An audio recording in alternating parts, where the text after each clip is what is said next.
والصلاة والسلام على سيد الأنبياء والمرسلين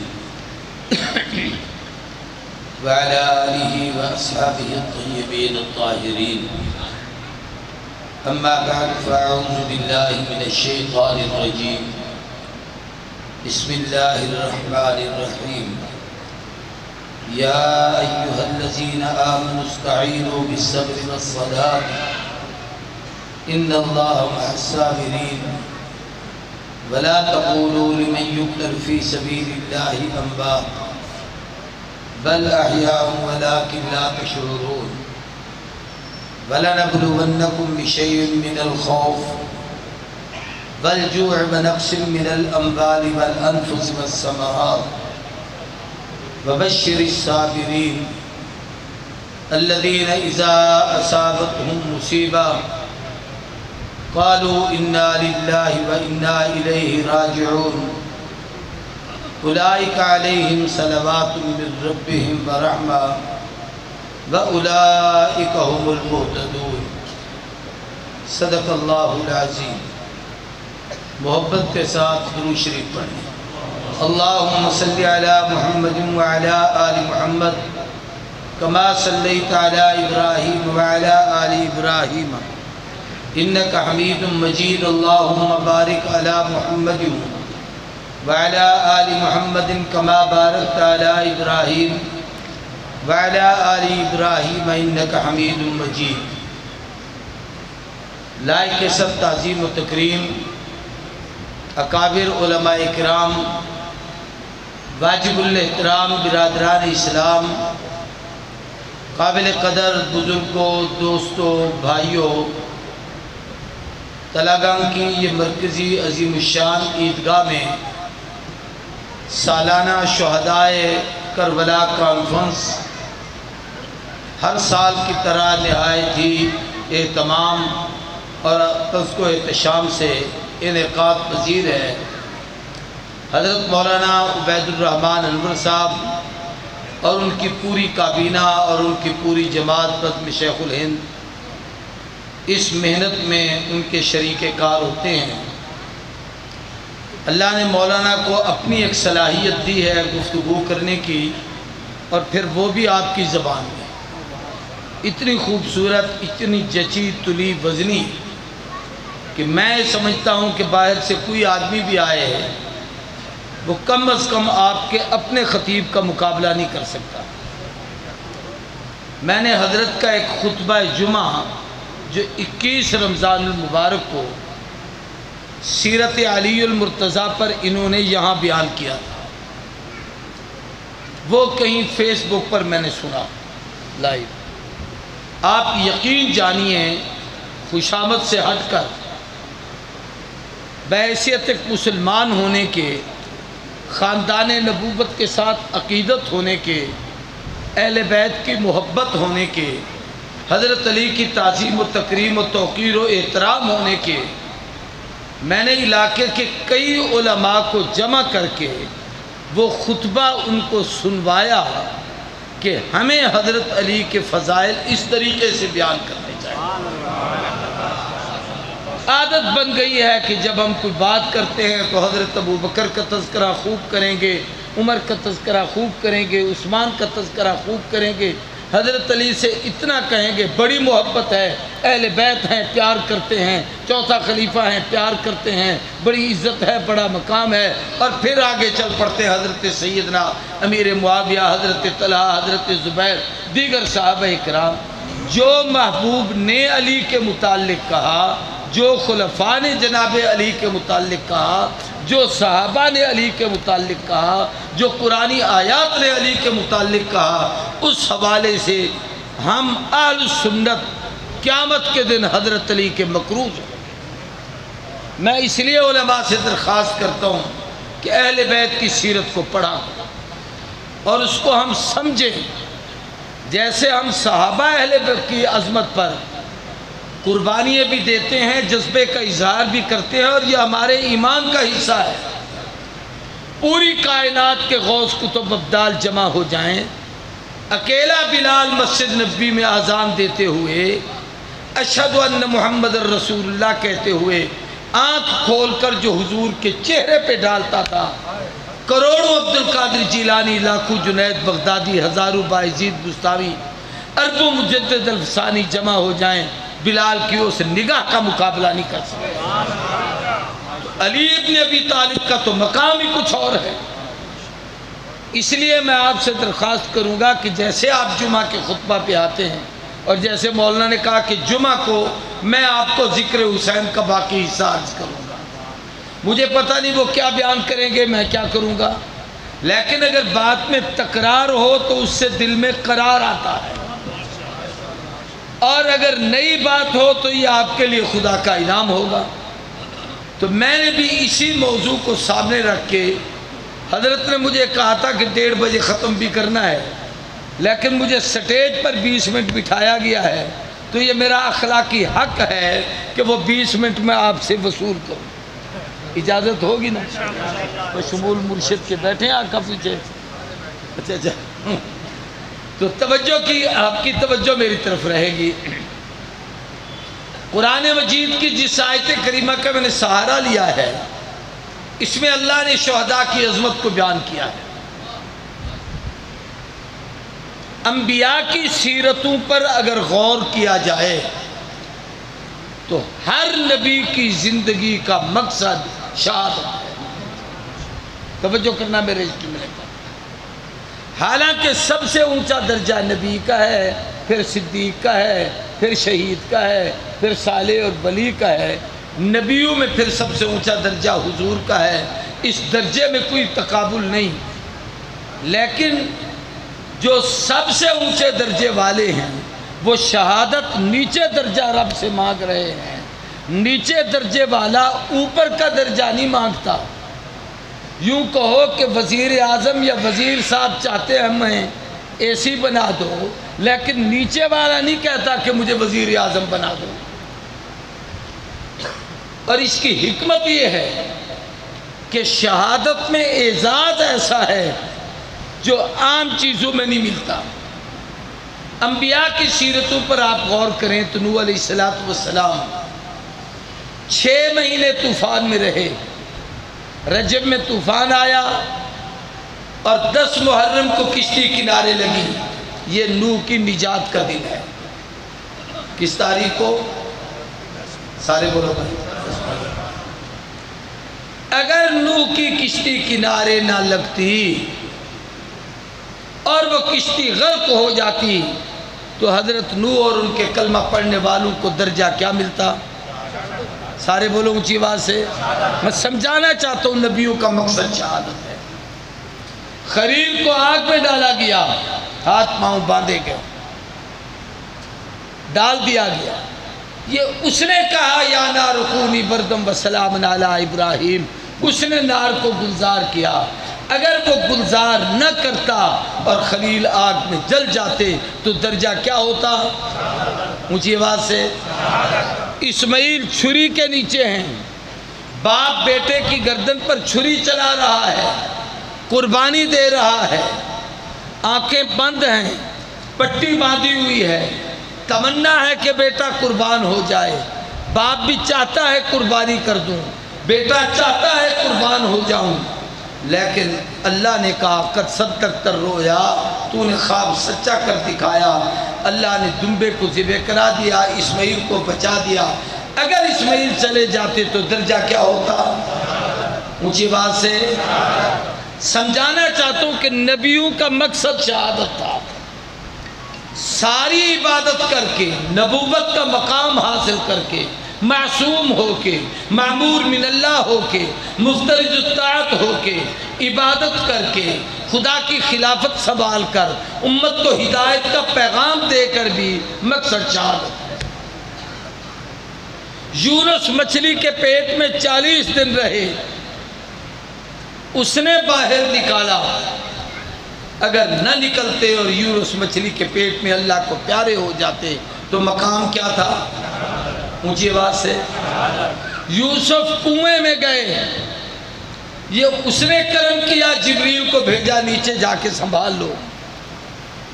اگر جناب سیدنا یوسف کنویں میں چلے جاتے اور شہید ہو جاتے، جان دے بیٹھتے، تو منصب اور مقام کیا ملتا؟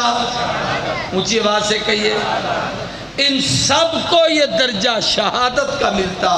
اس سے پتہ چلتا ہے نبیوں کا مقصد بھی شہادت تھا، ولیوں کا مقصد بھی شہادت تھا۔ صحابہ کی زندگی کو دیکھو تو بدر میں شہادت ہے، احد میں شہادت ہے، حنین میں شہادت ہے، تبوک میں شہادت ہے، خندق میں شہادت ہے، عہد صدیقی میں جنگیں ہو رہی ہیں، کتنی صحابہ کی تعداد شہید ہو رہی ہے، عہد فاروقی میں ہزاروں کی تعداد میں جام شہادت نوش کیا گیا ہے، عہد عثمانی میں شہادت ہے، عہد مرتضوی میں شہادت ہے۔ یہ آج تک شہدائے اسلام شہید ہوتے چلے آ رہے ہیں۔ تو اسلام کا اصل مقصود ہے ہی شہادت، کہ شہادت ہے مقصود مطلوب مومن، نہ مال غنیمت نہ کشور کشائے۔ اقبال نے اسی کو سمجھایا کہ مومن کی زندگی کا اصل مقصد، جو مجھ سے پہلے مولانا مقام عشق بتا رہے تھے، سجدہ کرنا عبادت اور چیز ہے، یار کی رضا کے لیے اپنے آپ کو قربان کرنا یہ عشق کا مقام اور چیز ہے۔ یہی مقام نبیوں کا تھا، یہی مقام صدیقین کا تھا، یہی مقام شہداء کا تھا۔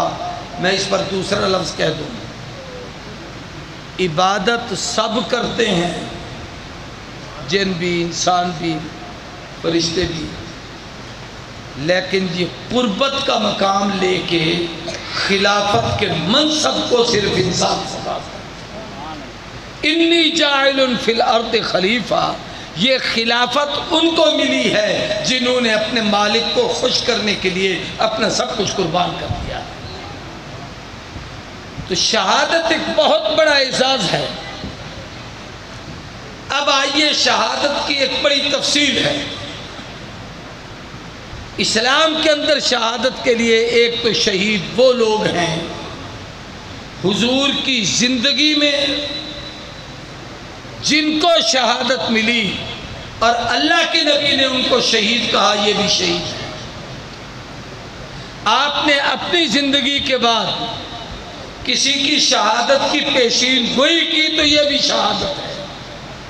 حضرت عمر کا کہا تھا شہید ہوں گے، عثمان کو کہا تھا شہید ہوں گے، علی کو کہا تھا شہید ہوں گے، حضرت حسین کا بتایا تھا کہ شہید ہوں گے۔ صرف نہیں، حدیث میں آتا ہے آسمان سے ایک فرشتہ اترا، حضور کی خدمت میں آیا، سلام آ کے کرتا ہے اور کہتا ہے محبوب آج تک میں اس زمین پر نہیں اترا اور شاید پھر بھی نہ آ سکوں، لیکن اس وقت آنے کا ایک مقصد ہے، اللہ نے مجھے بھیجا ہے۔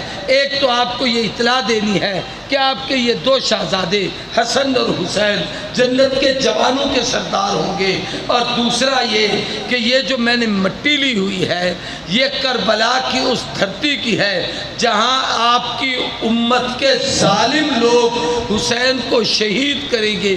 یہ وہ جگہ ہے جہاں پر حسین اپنی جان پیش کریں گے، جس پر حضور کی آنکھوں میں آنسو آئے، آپ غمزدہ ہوئے، جیسے کسی کا کم سن بچہ بیمار ہو جائے اور ڈاکٹر کہے اس کا علاج کرنا ہے، ڈاکٹر کہے اس کا آپریشن کرنا ہے، ڈاکٹر کہے اس کے لیے فلاں فلاں چیز کی ضرورت ہے، والدین کتنے پریشان ہو جاتے ہیں، اور جس کا نواسہ حسین محمد کریم کا لاڈلا ہو، اس کی اطلاع ملے تو حضور پر کیا گزری ہو۔ نبی کریم صلی اللہ علیہ وسلم کو اس نے اس شہادت کی اطلاع دی، حضرت علی کی شہادت کی اطلاع دی۔ حضور نے بڑا عجیب جملہ فرمایا، دنیا میں دو آدمی سب سے بڑے بدبخت ہیں، جس نے صالح علیہ السلام کی اونٹنی کی ٹانگیں کاٹی وہ بھی اشقا، بڑا شقی اور بدبخت ہے، اور جو میرے علی پہ قاتلانہ حملہ کرے گا وہ بھی بڑا بدبخت ہے۔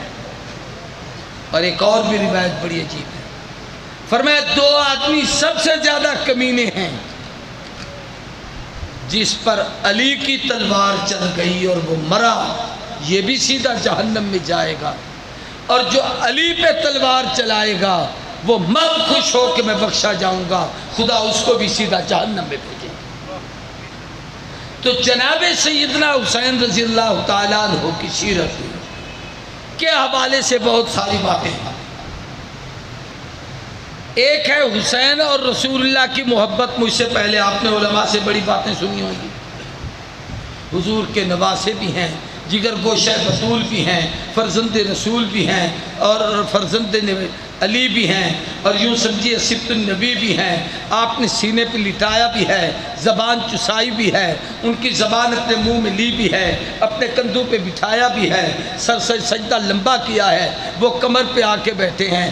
آپ نے کتنی 70 دفعہ سبحان ربی الاعلیٰ بھی کہا ہے۔ یہ ساری محبتوں کا اظہار ہے۔ بلکہ اتنا نہیں، ایک بات عجیب بتاتا ہے، کم عمری میں نابالغی میں، آج کل تو ہمارے ہاں خلافتیں بھی عام ہوتی ہیں، 3 دن کسی پیر کے ساتھ رہ دو تو چوتھے دن وہ پگڑی باندھ دیتا ہے، بڑا عام ہے یہ تو، ماشاءاللہ کاروبار ہے۔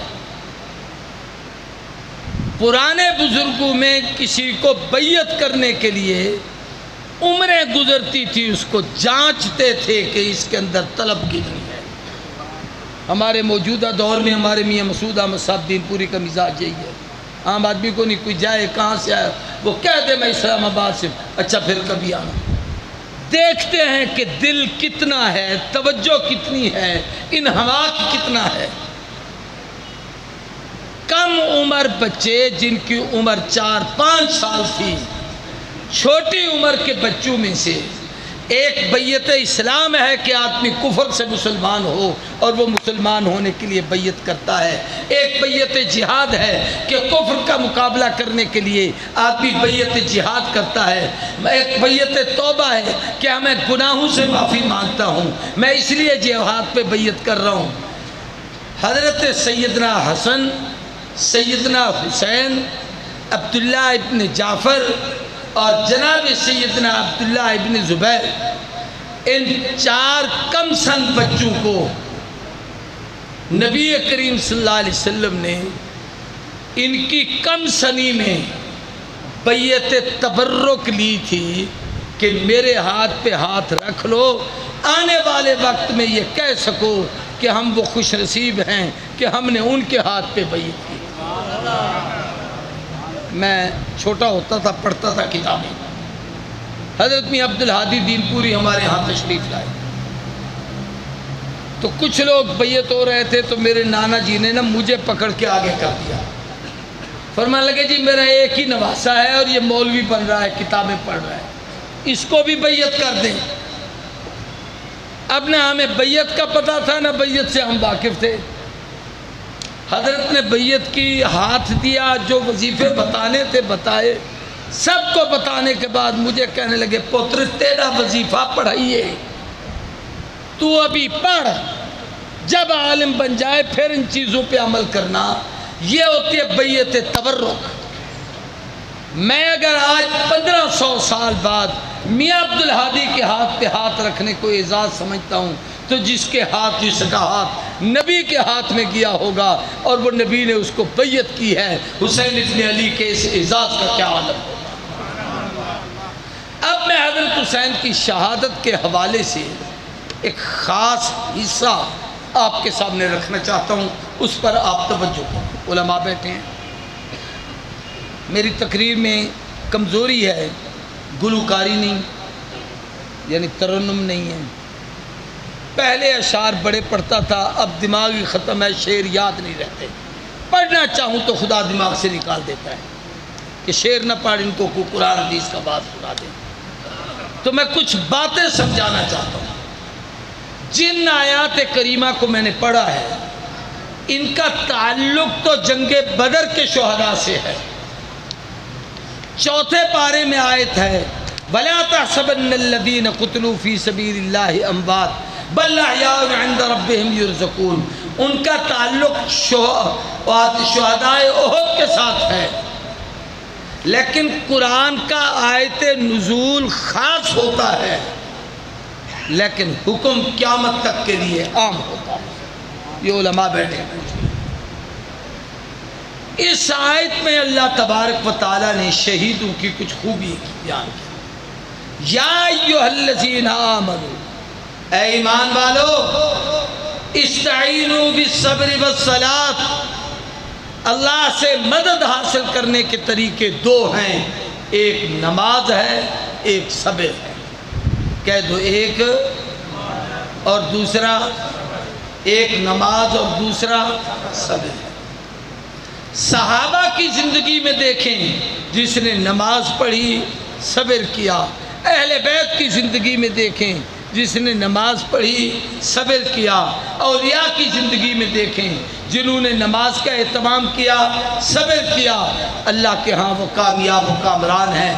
اگر ان میں سے کوئی ایک چیز نہیں، واویلا ہے، منہ ماتھا پیٹتا ہے، نماز کے قریب نہیں جاتا، نماز کو اہمیت نہیں دیتا، مسجد سے گزر جاتا ہے، اذان ہوتی ہے احساس نہیں ہوتا، تو ایسا آدمی اللہ کی مدد کا مستحق نہیں۔ اس پہ عذاب بھی آئے گا، ابتلا بھی آئے گی، امتحانات بھی ہوں گے، مصائب بھی آئیں گے۔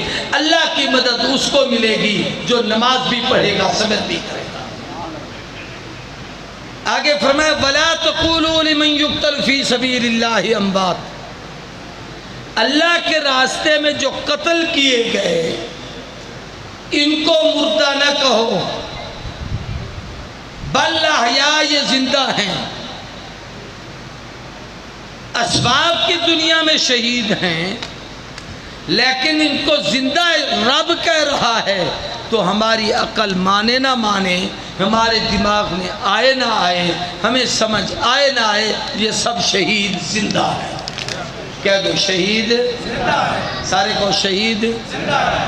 اللہ کہتا ہے وَلَٰكِن لَا تَشْعُرُونَ، تمہیں شعور نہیں۔ میں اس پر سادہ لفظ کہتا رہتا ہوں، ہم تو اتنے پاگل ہیں، اتنے بے وقوف ہیں،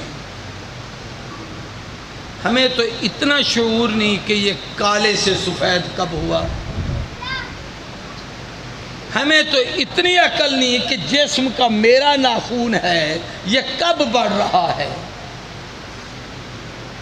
ہمیں تو اتنا عقل نہیں کہ ہم اپنی جسم کی چیز کو سمجھیں، چہ جائے کہ عالم برزخ کو یہاں سمجھیں کہ جی مجھے سمجھاؤ وہاں زندہ کیسے ہے، چلو قبر کھول کے دکھاؤ یہ زندہ کیسے ہے، اس کو ہلا کے دکھاؤ یہ زندہ کیسے ہے۔ اس الو کو کہو تو دنیا کی چیز نہیں سمجھ سکتا، تو خدا کے قرآن کو اور عالم برزخ کو کیسے سمجھ سکتا۔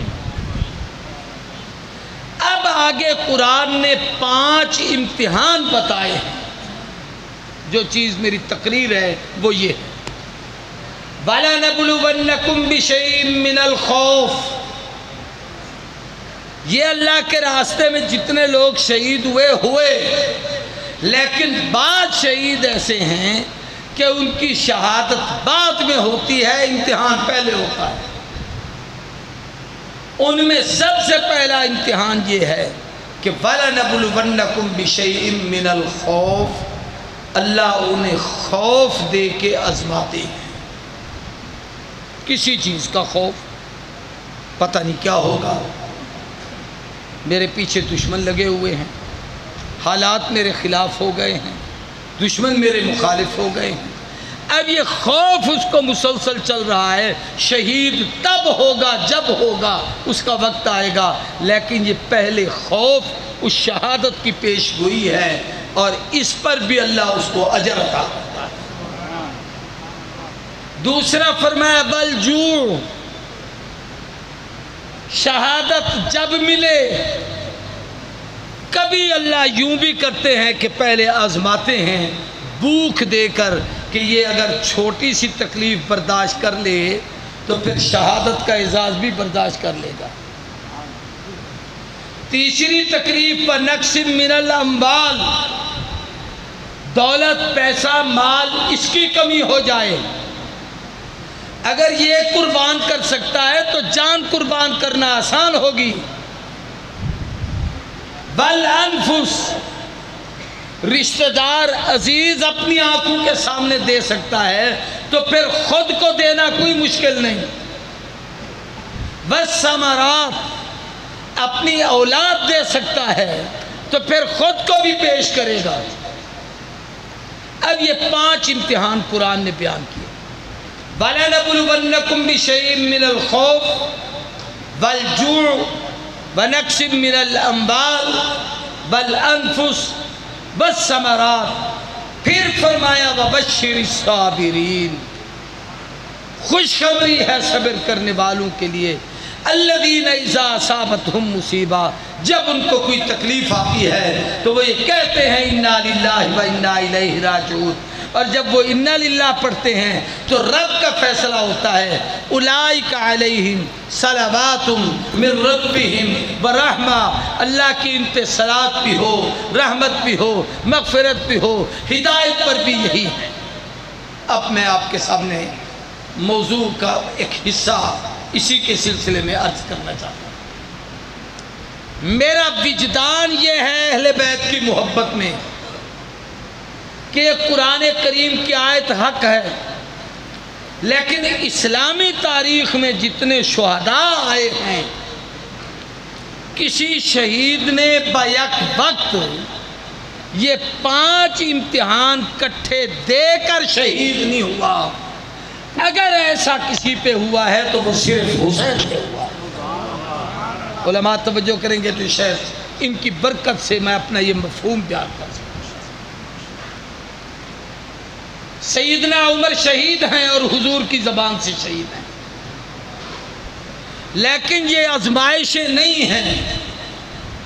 نہ کوئی خوف تھا، نہ کوئی بھوک تھی، امیر المومنین تھے، نہ جان گئی، مال ختم ہوا، نہ اولاد میں کوئی پریشانی، نہ اقتدار چھینا گیا، کچھ بھی نہیں. فجر کی نماز کے لیے ممبر پہ تشریف لائے ہیں، مصلی پہ ابواللؤلؤ فیروز مجوسی ایرانی مرتد ملعون وہ پیچھے زہر آلود خنجر لے کے کھڑا تھا. اس نے حضرت سیدنا عمر پہ حملہ کیا. حضرت عمر گرے، بے ہوش ہو گئے. آپ نے پوچھا یہ میرا قاتل کون ہے؟ جی ابواللؤلؤ فیروز مجوسی ہے. فرمایا فزت برب الکعبہ، رب کعبہ کی قسم میں کامیاب ہو گیا ہوں کہ میرا قاتل کافر ہے. عمر نے کیا کہا؟ میرا قاتل سارے بولو. اس سے پتہ چلتا ہے کہ جو صحابہ کو قتل کرے وہ مسلمان نہیں ہوتا. ہمارا نظریہ ہے کہ ان کے اختلاف میں بھی ان کے جو قاتل بنے ہیں وہ منافق تو تھے، صحابی کوئی نہیں تھا. منافق تو تھے، ان میں مومن کوئی نہیں تھا. تو حضرت عمر کی شہادت بڑی شہادت ہے. دوسری چیز دیکھیے، حضور کی زندگی میں حضرت حمزہ شہید ہوتے ہیں. سید الشہداء، اسد اللہ، اسد الرسول، اتنے بڑے اعزاز کے مالک ہیں، لیکن ان کی شہادت مدینے سے 3 میل کے فاصلے پہ ہوئی ہے. گئے ہیں، حضور نے آگے بڑھایا ہے، لڑے ہیں، 25 کافر جرنیلوں کو قتل کیا ہے، پھر اپنی جان دے دی، مار کے مرے. نہ جو بھوک ہے، نہ مال کی کمی، نہ اولاد کی کمی، نہ پھلوں کی کمی، نہ کسی قسم کا خوف. شہادت مل گئی ہے. حنظلہ شہید ہیں، غسیل الملائکہ ہیں، فرشتے غسل دے رہے ہیں. گھر میں بیٹھے ہیں، بیوی سے محبت کی باتیں ہو رہی ہیں، غسل کی تیاری کر رہے ہیں. اعلان ہوا جنگ احد کے حالات کا، اٹھ کے گئے، شہید ہو گئے. کوئی بھوک پیاس نہیں. جناب سیدنا عثمان شہید ہیں، ان پر یہ آزمائشیں آئی ہیں. حوصلے سے سمجھنا، بھوک بھی آئی، خوف بھی آیا، کمی بھی ہوئی، مال کی بھی اور جان کی بھی، لیکن بڑے حوصلے سے اہل سنت کا عقیدہ بیان کر رہا ہوں. یہ عثمان کا سب کچھ اختیاری تھا، اضطراری نہیں تھا. اس کے اختیار میں تھا. چاہتے تو فوج کو کھڑا کر دیتے، چاہتے تو مقابلے میں آ جاتے، چاہتے تو حضرت علی کہہ رہے ہیں اب عثمان آپ ہمارے امیر ہیں، اجازت دے، میں اسی وقت بھی جا کے ان کو تیس نیس کر دیتا ہوں، ان کی تکا بوٹی کر دیتا ہوں. لیکن عثمان کو حضور نے کہا تھا بلوائی جب بلوا کرے تجھ پر، حملہ کرے تجھ پر، تو میرے مدینے کا احترام کرنا، اپنے بچنے کے لیے نبی کے شہر کو خون سے آلود نہ کرنا. تو یہ اختیار تھا عثمان کو، اجر اس پر بھی ملا، لیکن یہ اس آیت کا 100% مصداق نہیں بنے۔ اگر اس آیت کا مصداق ہے صحابہ کی زندگی میں تو وہ حضرت حسین۔ اب میں اس کو فٹ کرنا چاہتا ہوں تاکہ وہ شہادت حسین کا وہ منظر آپ کے سامنے۔ وَلَنَبْلُوَنَّكُمْ بِشَيْءٍ مِّنَ الْخَوْفِ، سب سے پہلے خوف ہے، تو آپ حضرت حسین پر خوف طاری تھا۔ کب سے؟ اگر ہمارے سنی بھی ناراض نہ ہو تو تھوڑی سی بات تو ہے کھوری، لیکن کہہ دیتا ہوں۔ یزید کی ولی عہدی کے حوالے سے ایک تحریک چلی تھی، اگرچہ وہ صحابہ کے مشورے سے تھی، صحابہ کا اجتہاد تھا، اس وقت یزید کے اندر ایسی کوئی بات واضح امیر معاویہ رضی اللہ تعالیٰ عنہ کے سامنے نہیں تھی، لیکن وہ تمام بلاد عرب سے ہوتا ہوا جب مدینے پہنچے رضی اللہ تعالیٰ عنہ، تو مدینے میں عبد الرحمن ابن ابی بکر جو خود بھی صحابی، باپ بھی صدیق اکبر، عبداللہ ابن عمر جو خود بھی صحابی، باپ بھی فاروق اعظم صحابی، حسین ابن علی جو خود بھی صحابی، باپ بھی علی المرتضیٰ، حضرت عبداللہ ابن زبیر باپ بھی صحابی، خود بھی صحابی اور باپ بھی عشرہ مبشرہ میں سے، اتنے بڑے بڑے اجلہ صحابہ نے انکار کر دیا کہ ہم یزید کو حکمران قبول نہیں کریں گے۔ اس وقت سے یہ خوف طاری ہوا کہ اگر یہ آ گیا تو صحابیت کے مقام پر نہیں، صحابہ زندہ ہوں، پیچھے صحابہ کی خلافت چلی آ رہی ہے، حسین اسے قبول نہیں کرتا کہ صحابہ کی خلافت ختم ہو جائے اور بعد میں کوئی حکمران بن کے آئے اور صحابہ کے مزاج کے خلاف حکومت کرے۔ چنانچہ سیدہ عائشہ صدیقہ کو جا کے کہا گیا کہ یہ تو مخالف ہو گئے ہیں۔ اماں کی بات کہہ دیتا ہوں، ام المومنین کہنے لگی سیدنا معاویہ رضی اللہ تعالیٰ عنہ سے کہ معاویہ، میں تیری طرف سے حسین کو کہہ بھی نہیں سکتی اور تمہیں بھی یہ کہتی ہوں کہ خیال کرنا حسین کے مزاج کے خلاف کچھ کرنا نہ کرنا، یہ نبی کا جگر گوشہ ہے۔ سیدنا امیر معاویہ پریشان ہو گئے اور فرمانے لگے مجھے احساس اس چیز کا ہے، زندگی کا پتہ نہیں، میں تو تمام بلاد عرب سے ہو کے آ چکا ہوں، اب اس وقت سے حسین پر خوف طاری ہوا۔ وَلَنَبْلُوَنَّكُمْ بِشَيْءٍ مِّنَ الْخَوْفِ کے کیا بنے؟ چنانچہ یہی کچھ ہوا کہ جب یزید آیا اور پھر سیدنا حسین نے وہ حضرت معاویہ نے اس کے ازالے کے لیے ضرورت محسوس کی، یزید کو جن چیزوں کا پابند کیا ان میں سے ایک یہ بھی تھا کہ میں تجھے اہل بیت رسول کی تعظیم کا حکم دیتا ہوں، ان کے احترام کرنے کا حکم دیتا ہوں، اگر نواسہ رسول تیرے مقابلے میں آئیں تو ان کے احترام کرنا جیسے اللہ کے نبی کے ہاں ان کا احترام۔ میں ایک بزرگ مر گئے ہیں، ہمارے یہاں رہتے تھے پاکستان میں، اور وہ یزید کے وکیل ہوتے تھے اس زمانے میں نے اس لیے نام نہیں لیتا کہ وہ فوت ہو گئے۔ میری ایک کتاب تھی اس وقت، ان کے کہیں وہ بیمار تھے، میں ان کو ملنے کے لیے گیا تو ان کے پہلو میں رکھی ہوئی تھی، مل کے مجھے کہتے تیرا تحقیق ہی پڑھتا رہتا بھئی تم نے جو نئی تحقیق کی۔ میں نے ان بزرگوں سے کہا، میں نے کہا حضرت میں آپ سے ایک سوال کرتا ہوں کہ دنیا میں سب سے بڑا گناہ کیا ہے؟ چلو مجمع میں سے کوئی نہیں بتاتا تو کوئی عالم بتا دے۔ شرک کہہ دو، کیا ہے؟ اونچی آواز سے کہو۔ اس کے بعد سب سے بڑا گناہ کیا ہے؟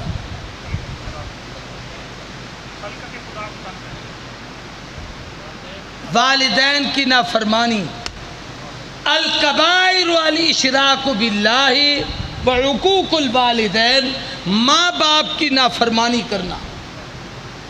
میں نے کہا جس کا باپ امیر معاویہ، کاتب وحی ہو، ہادی و مہدی ہو، صحابی رسول ہو، حضور کا قابل اعتماد ہو، نبی کا سالہ ہو، وہ بیٹے کو منت کرے کہ نواز رسول کی قدر کرنا، حضور کے بیٹے کا خیال کرنا، ان کا احترام کرنا، اگر وہ تیرے مقابلے میں آئیں تو خیال کرنا، ان سے جنگ نہ کرنا، اس سے بھی یزید کا کوئی بڑا گناہ ہوگا کہ جو باپ کا نافرمان ہے، جو شرک کے برابر گناہ ہے، کوئی گناہ بھی نہ کرے، یہ سب سے بڑا گناہ ہے کہ اس بدبخت نے اپنے باپ کی نہیں مانی تھی۔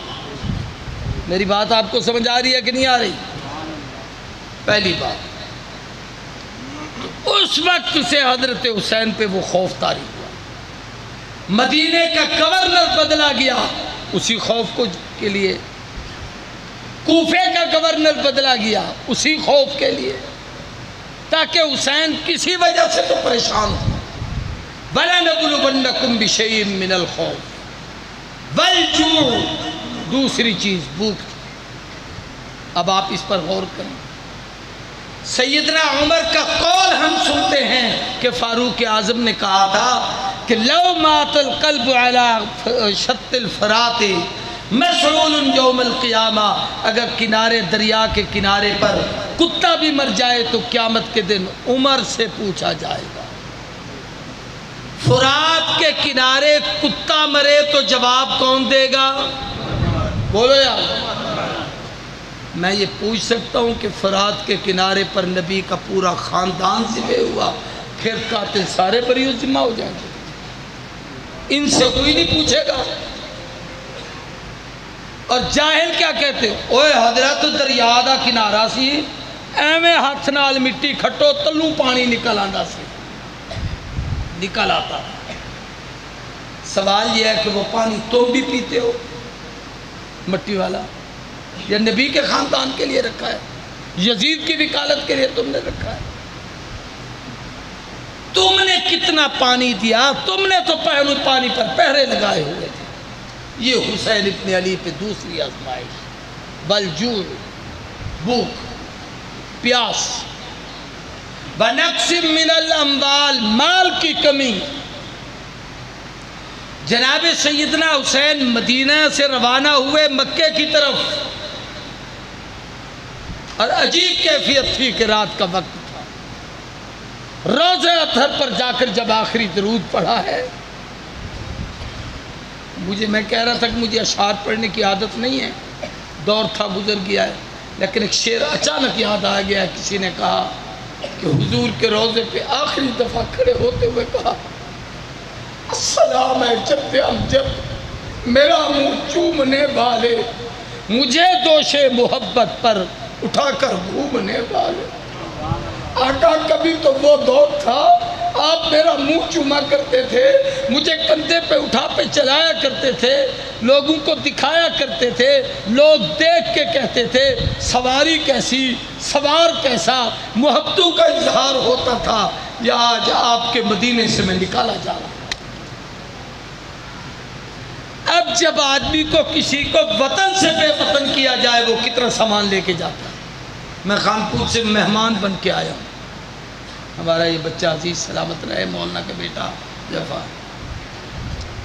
اس کی میں اپنے بلکہ جہاں بھی جاتا ہوں تو اپنے بچوں کی، اپنے علماء کے بچوں سے تعلق جڑواتا ہوں تاکہ ہمارے نسلوں میں تعلق رہے، اور یہ محبت کیا کرو، بتایا کرو رشتے تعلق، تاکہ پتہ چلے کہ ہمارا کن بزرگوں سے تعلق ہے، آگے ہماری نسلوں کا کن کے ساتھ تعلق ہے۔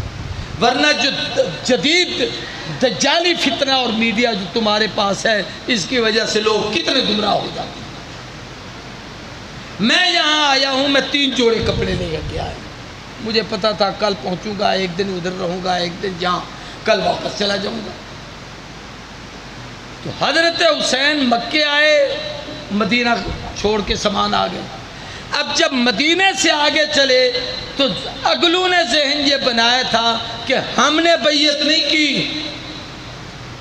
آپ آئیں گے تو گھر بھی ہے، مکان بھی ہے، دارالخلافہ بھی ہے، آپ کی حکومت بھی ہے، آپ کے لیے کوئی پریشانی نہیں، تو آگے جاتے ہوئے بھی کچھ نہیں لے کر گئے۔ اب جب بے سر و سامان ہو کے کربلا بھی آئے ہیں تو نقص من الاموال، کوئی مال نہیں، والانفس، جانوں کی کمی۔ دنیا میں یہ کوئی جنگ ہوتی ہے کہ ایک طرف 80,000 آدمی کھڑا ہو، 70,000 آدمی کھڑا ہو، دوسری طرف 70 آدمی کھڑا ہو، 1 اور 1000 کا بھی کوئی مقابلہ ہوتا ہے؟ یہ جنگ نہیں،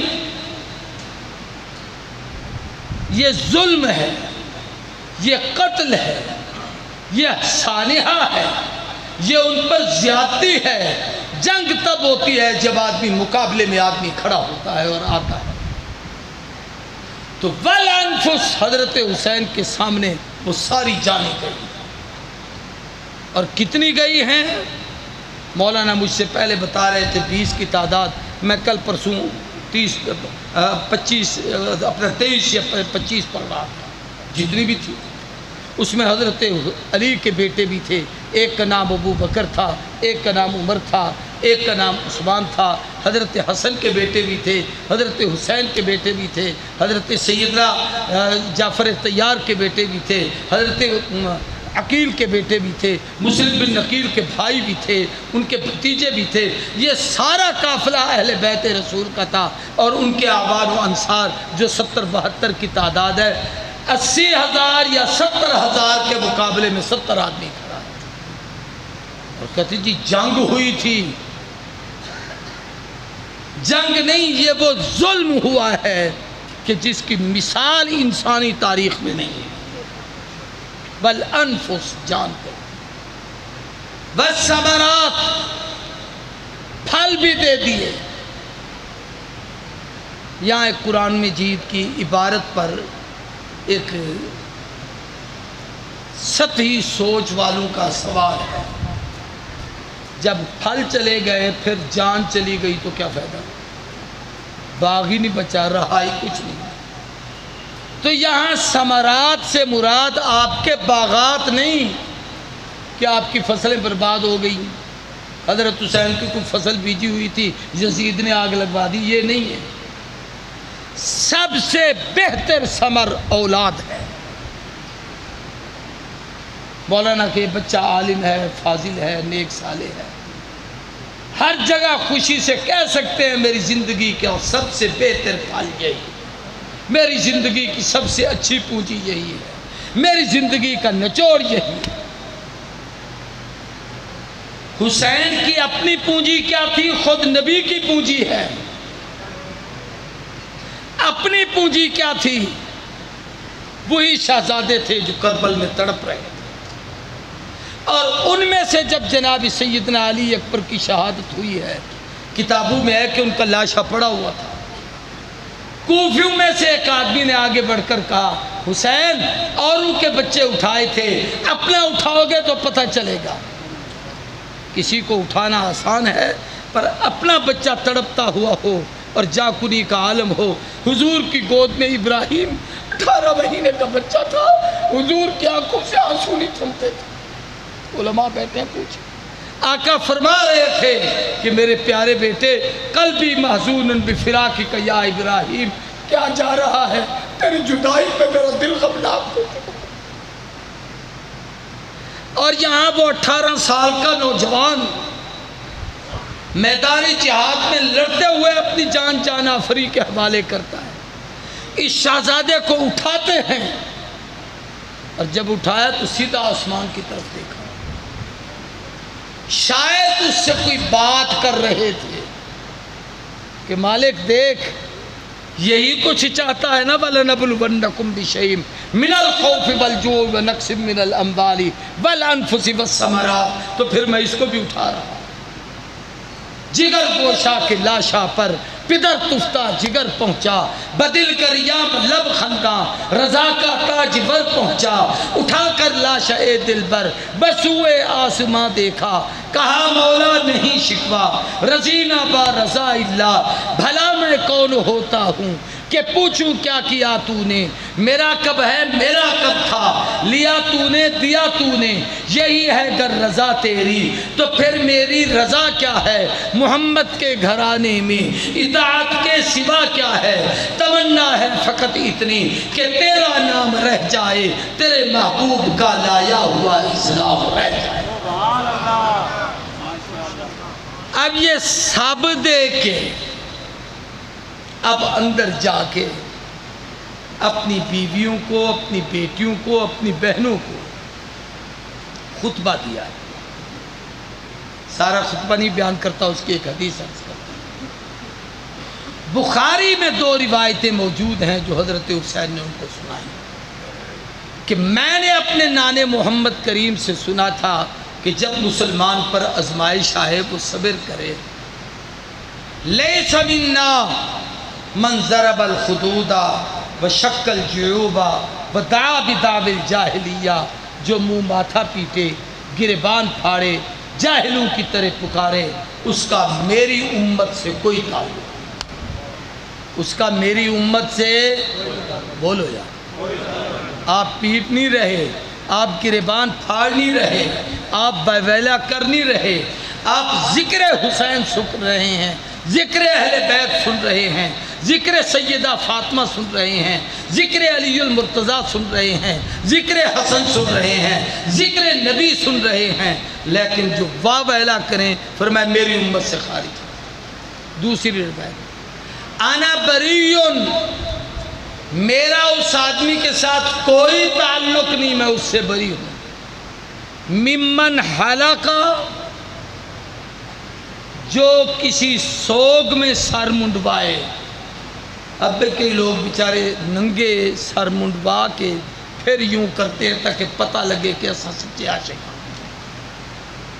ممن حلقہ وصالہ کا ساتھ کے ساتھ، جس کا معنی ہے چیخو پکار کرنا، بخارا کا اور گریبان پھاڑے۔ یہ کہہ کے فرمایا اب میں اندر جا رہا ہوں، اللہ کی رضا پر راضی رہنا، بابیلا نہ کرنا۔ جا کے لڑے جرأت کے ساتھ، بہادری کے ساتھ، حوصلے کے ساتھ، ہمت کے ساتھ، اور تکمیل کی ہے سجدے پر۔ مجھ سے پہلے وہ نوجوان کا نام تو میں نہیں جانتا، کیا تقریر کر رہا تھا، سلیم، میں سن رہا تھا۔ بھائی فاروق نے جو یکم محرم کو قیام میں زخم کھائے تھے اور زمین پہ گرے تھے، وہ محرم کی پہلی کی نماز کی ابتدا تھی جو فجر تھی، وہاں بھی 2 رکعتیں تھیں، یہاں بھی 2 رکعتیں تھیں، وہ بھی 2 رکعتوں کی نماز، یہ بھی وہ اپنی جماعت کے امام، یہ اپنی جماعت کے امام، اس نے قیام میں مار کھائی ہے، اس نے سجدے میں اپنی جان دی، سر سجدے میں رکھ کے خدا کے حضور پہنچے۔ اس سے بڑا مرحلہ کسی کے پاس کیا ہو؟ حدیث میں آتا ہے مومن جب سر سجدے میں رکھتا ہے تو اس کی پیشی پہ، اس کی پیشانی خدا کے قدموں پر ہو۔ حسین تیری عظمت کو سلام کہ تو اس وقت شہید ہوا جب تیرا ماتھا خدا کے قدموں پر تھا۔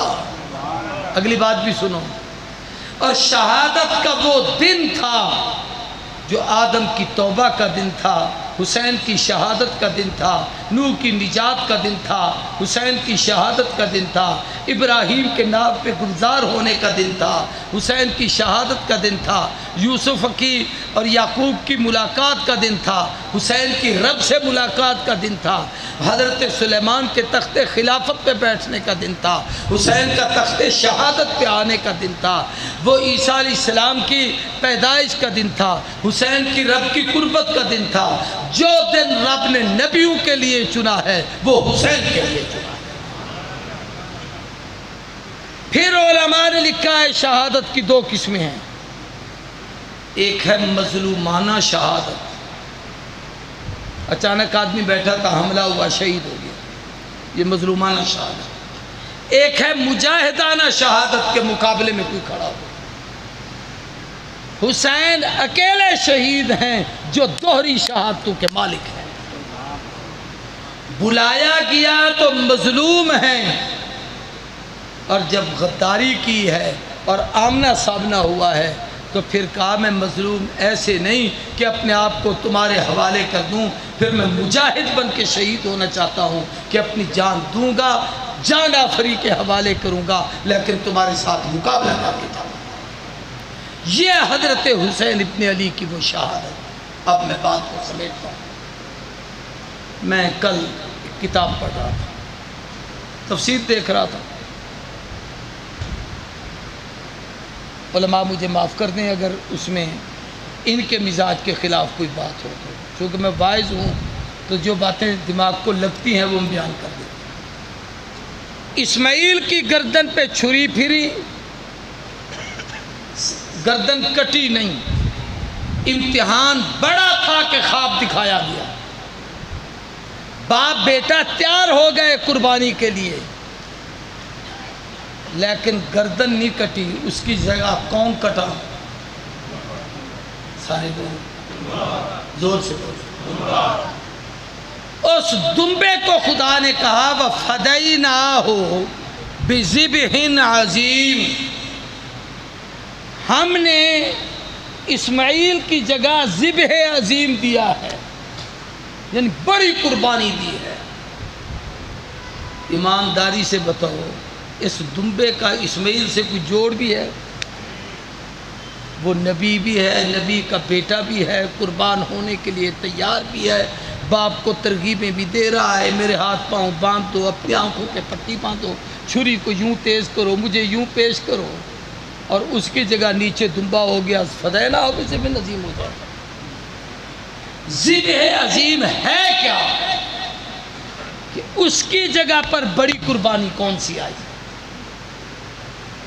مجھ سے پہلے مولانا عبید الرحمن صاحب، آج مجھے پتہ چلا ہے کہ جہاں یہ اپنی زبان کے بادشاہ ہیں وہاں اقبالیات کے حافظ ہیں، ورنہ اقبال کا شعر سمجھنا عام آدمی کے بس کی بات ہی نہیں ہوتی۔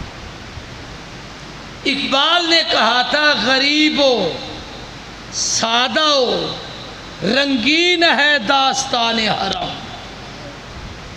غریب بے سر و سامانی کا عالم، کہ خلیل جب وہاں گیا ہے تو اس کے پاس کیا تھا؟ سادگی کا عالم یہ ہے کہ بچے کو لے کے چلا گیا، لیکن رنگین ہے داستان عالم کہ خون دینا حرم، خون پیش کرنے کے لیے جا رہے ہیں۔ آگے کہا نہایت اس کی حسین ابتدا ہے اسماعیل، تکمیل تو حسین پر ہوئی ہے، ابتدا اسماعیل نے کی تھی۔ اب اس نہایت اور ابتدا میں کوئی ربط تو ہو، کوئی جوڑ تو ہونا چاہیے۔ وہ جوڑ یہی ہے کہ وہ بھی مہینہ اشہر حرم کا ہے، یہ بھی مہینہ اشہر حرم کا ہے، وہاں بھی 10 تاریخ ہے، یہاں بھی 10 تاریخ ہے، وہ بھی نبی کا بیٹا ہے، آل ابراہیم ہے، آل نبی ہے، یہ بھی آل محمد ہے۔ اللہم صلی علی محمد وعلی آل محمد کما صلیت علی ابراہیم وعلی آل ابراہیم۔ جب یہ ساری چیزیں کٹھی ہیں تو اب بات کو سمجھنا، وہاں خلیل کے ساتھ اسماعیل کو بچایا کہ حرم کو بنانا تھا، یہاں محمد نے جب حرم بسا لیا، اب قیامت تک نبی کے اس نظام کو خلافت کی طرز پر چلانے کے لیے کسی ایسے ذبح کی ضرورت تھی جو ذبح عظیم بن کے اس کعبے کی عزت کی بھی حفاظت کرے، مدینے کی حفاظت کرے، قرآن کے حفظ کی بھی حفاظت کرے، امت کی بھی حفاظت کرے۔ وہ حفاظت کرنے والا حسین ہے، یہ ہے وَفَدَيْنَاهُ بِذِبْحٍ عَظِيمٍ۔ اب مولوی ناراض نہ ہو تو پھر ایک اور بات کہہ دیتا ہوں علماء سے معذرت کے ساتھ۔ کہ بھئی یہ نمی تحقیق ہے، یہ میری نہیں ہے۔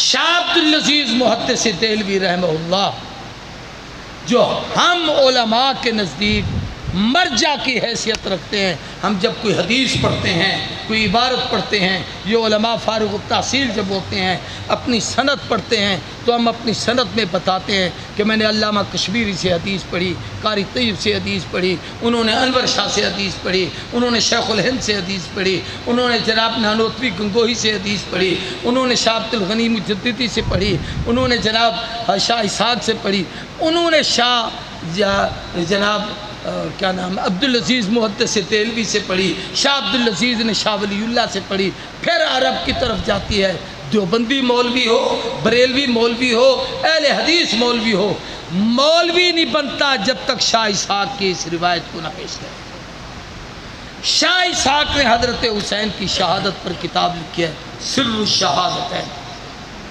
اس کے اندر اس تشریح میں یہ بات لکھی ہے کہ وہ دمبا تو عارضی طور پر تھا، حقیقی قربانی اس حرم کی حفاظت کی، نبی کی آل میں وہ حسین ابن علی تھے جنہوں نے جان پیش کر کے قیامت تک اسلام کی حفاظت کی۔ اللہ ہم سب کی حاضری کو قبول کرے، جو کہا سنا عمل کی توفیق عطا کرے۔ باقی باتیں آپ نے انشاءاللہ تعالی جمعہ یہاں پڑھنا ہے اور جمعہ کے دن سننا ہے۔ یہ میری برطانیہ کی تقریروں کا مجموعہ ہے، باہر گاڑی کھڑی ہے، وہاں سے آپ کو ملے گی۔ حضور کی یہ خط ہے، جنات کے نام جو بتایا نبی نے، لکھا علی نے۔ اس خط کی خوبی یہ ہے، جس گھر میں ہو جن جادو کے اثرات سے اللہ اس کی حفاظت فرماتے ہیں۔ حضور کی سیرت پر میرا کیلنڈر ہے، اس میں حضور کے ائمہ اہل بیت، حضرت علی، حضرت حسن، حضرت حسین، سیدنا امام زین العابدین، حضرت امام جعفر صادق، حضرت سیدنا امام باقر، ان کے باقی ائمہ اہل بیت، حضرت سیدنا شیخ عبد القادر جیلانی تک، حضور کی ازواج، اصحاب، خاندان، کاتبان وحی، دربار رسالت کے سفیر، 27 جنگوں میں شرکت، 63 سالہ زندگی کا نچوڑ اس کی پہ ہے۔ یہ بھی باہر سے آپ کو ملے گا، پڑھے لکھے دوست وہاں سے لے لیں گے۔